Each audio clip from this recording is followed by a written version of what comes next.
importancia le da a la palabra, profe? La palabra es básica para la comunicación. Usted se denomina como un habanero diverso por tradición. Sí. ¿A qué se debe? Bueno, yo muchas veces digo que soy hijo de la clandestinidad y el arte, porque mis padres los dos estaban en la lucha clandestina contra Batista, estaban escondidos. Y entonces cuando yo nací, somos habaneros de tradición. Yo nací en la calle Antón Recio, que eso es Centro Habana, pegado a Habana Vieja. Me parieron en el hospital Hija de Galicia, que era, eso es 10 de octubre, pero pegado a San Miguel del Padrón. Pero entonces me inscribieron en el Cerro, era donde venía mi mamá. Y desde que tengo 1 año y meses de nacido, vivo en lo que después me enteré que era el Carmelo del Vedado, porque eso es que lo revitalizó, el barrio ese que lo revitalizó como Carmelo fui yo. Pero en la parte esa del Vedado, que es lo que he disfrutado toda mi vida, o sea, en mi formación en mí está varios municipios, y además de los otros que he visitado, que he sido profesor de Centro Habana, he sido profesor de playa, fui jefe de carrera en playa. Yo no tengo límites en esto y creo que eso es lo rico de la vida. En otras provincias, en algunos otros países también, y yo creo que eso es bueno, ¿no? Eso es lo que también impide la etiqueta. Pero sí, yo creo que eso es muy rico porque uno va hay que tener capacidad de amor, y uno va con capacidad de amor a todos y cada uno de esos lugares, ¿no? Para, de la misma forma que te decía la comunicación, uno también retroalimentarse y crecerse con esos lugares y esa diversidad de personas enormes. Antropológicamente, ¿cómo define La Habana y a los habaneros? Bueno, yo uso una palabra que para muchas personas le podrá parecer un facilismo, pero que yo creo que es la que, no solamente La Habana, es un caso de casi todas las urbes, las grandes urbes, mientras más urbes son, es la diversidad. Porque a veces la gente te pone un cartelito, una etiqueta, y no nos damos cuenta de la riqueza que es la diversidad. Porque el habanero es rumbero, pero también es baletómano, pero también es de ópera, pero también es de reggaetón. El habanero es de todo, es de teatro y de religiosidad múltiple y de sexualidad múltiple también, y también de prejuicios y de juicio. Y entonces yo pienso que eso es una riqueza enorme, es una complejidad. Por eso es que las comunidades urbanas, mientras más urbanas son más complejas de estudiar por la gran cantidad de personas y por la complejidad que implica, porque son no solamente por el número, sino por la diversidad. Eso tiene que ver con los temas de las migraciones, ¿no? Yo he estudiado todo eso, por supuesto, como antropólogo, pero es una riqueza enorme también, incluso para estudiar y para crecernos todos, porque, a ver, son los colores, está llena de colores, y eso tiene La Habana llena de colores.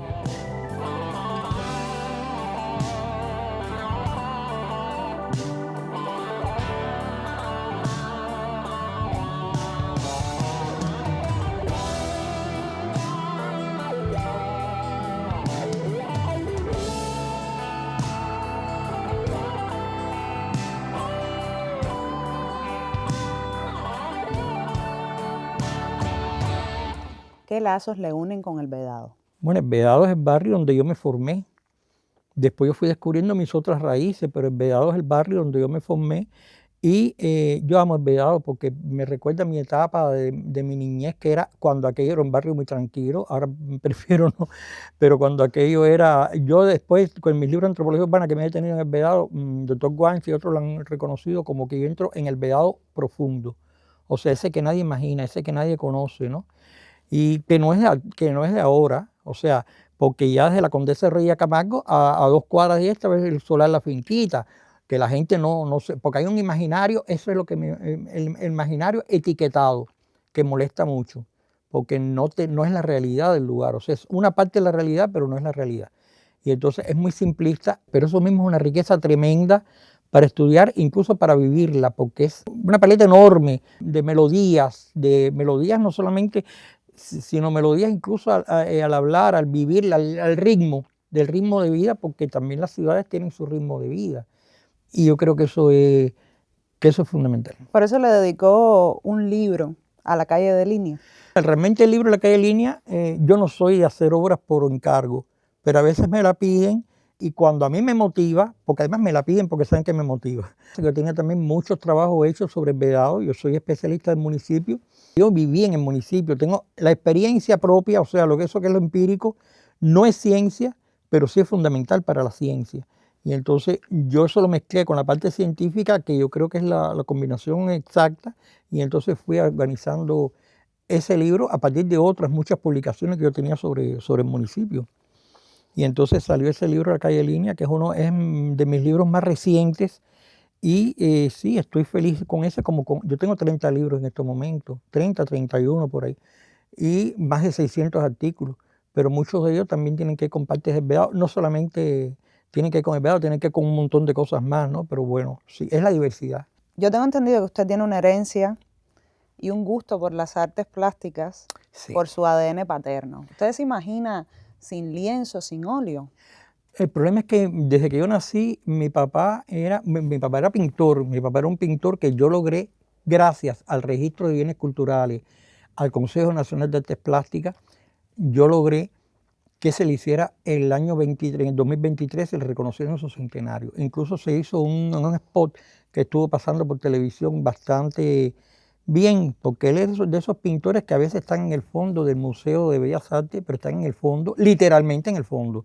Pero nunca, hay varios, desgraciadamente, hay muchos artistas que no se conocen, no se les reconoce como merecen y como, a ver, no es un problema del ego de ellos, sino es un problema de la cultura cubana que lo necesita, porque no se ve la diversidad tan rica que es la cultura cubana, no se ve la cantidad de colores que tiene la cultura cubana. Porque ya en cuarto grado yo saqué un cuento que me lo pidieron en las clases esas que te hacen de composición y demás, un cuento que se hizo de pronto famoso, una composición que enviaron que le hice como cuento.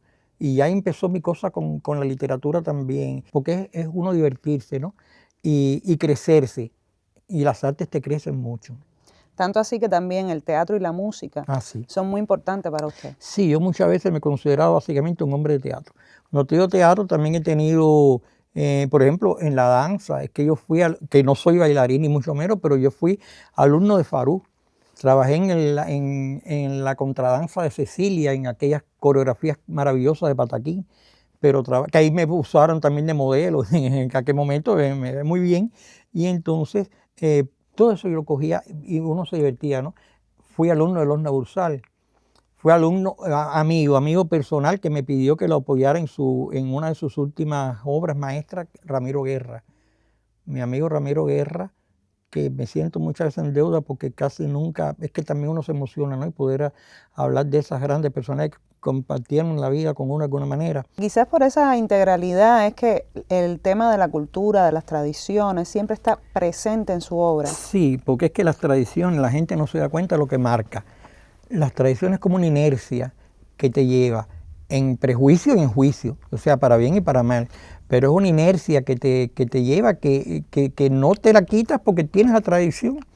O sea, y nos llega de la familia, no solo de la familia, del entorno, de los medios.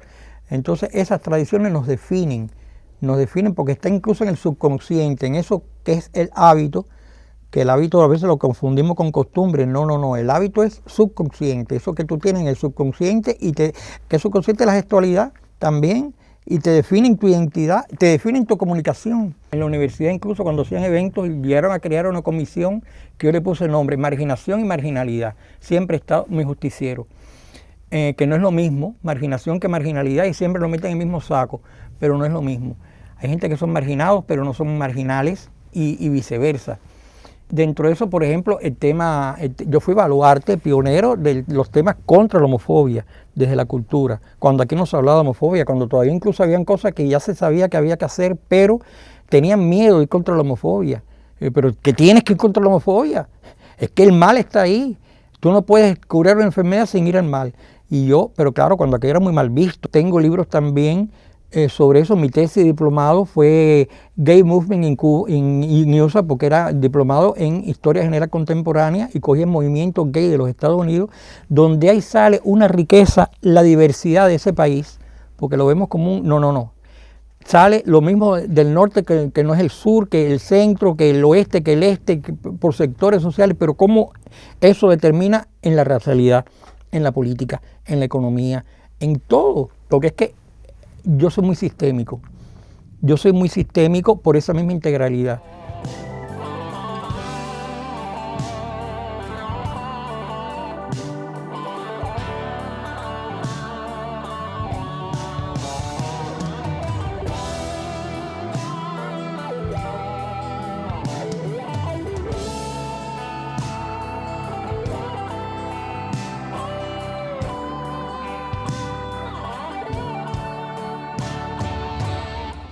Profesor, ¿cómo usted aspira a ver la Cuba de mañana? Yo quisiera ver una Cuba restituida, una Cuba renacida. Lamentablemente, por todas las cosas que sabemos, no puedes tapar eso con un dedo, con mentira no va a ir a ningún lugar. Hay una Cuba dolida, una Cuba abandonada, desgraciadamente, decepcionada en muchas cosas, y eso es muy triste. Y una Cuba que fue sol, Cuba fue sol. Es necesario hacerle una Cuba renaciendo, que los valores están, lo que pasa es que están heridos, y lo que no se puede permitir que esas heridas se queden así, ¿no? Porque no se puede dejar que eso muera, eso no va a morir. Uno sabe que eso no va a morir, pero hay que hacer para que sea una Cuba para todos los cubanos. Usted es un hombre bastante generoso, también porque ha sabido transmitir sus conocimientos con generaciones de cubanos que ha formado. Sí. ¿Cómo se siente cuando ve a esos estudiantes que tuvo triunfar, a lo mejor decirle, profe, llegué a alcanzar este objetivo gracias a sus conocimientos transmitidos? Chica, a pesar de lo joven que todavía estoy, pero sí es cierto lo que tú dices, varias generaciones de cubanos de los años 90, fin de los 80 estaba yo impartiendo ya clases, y además he impartido clases a veces porque en la Facultad de Comunicación Social me abrían grupos que eran en anfiteatro y venían de toda La Habana. Y yo me emociono mucho cuando veo, y de repente me ven por la calle, a veces paso pena porque no me acuerdo, ubico y sé que la conozco, pero ¿me entiendes? Pero a mí me gusta, me hace muy feliz a ti misma que estuviste en aula como alumna mía y te veo brillando en tus trabajos, y tú y otros en el ICR está lleno de gente que fueron estudiantes míos, y eso siempre me hace muy orgulloso. Creo que el problema mío no es temor a morir, sino el temor a no vivir, que es lo que siempre decía, el temor a no vivir, a perder el tiempo.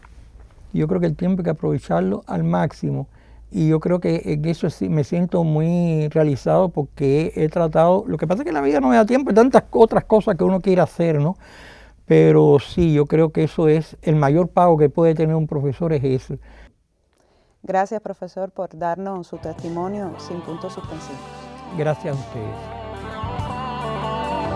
Quedan pedazos de historias sin dueños y algunos sueños que nunca tocaron la luz.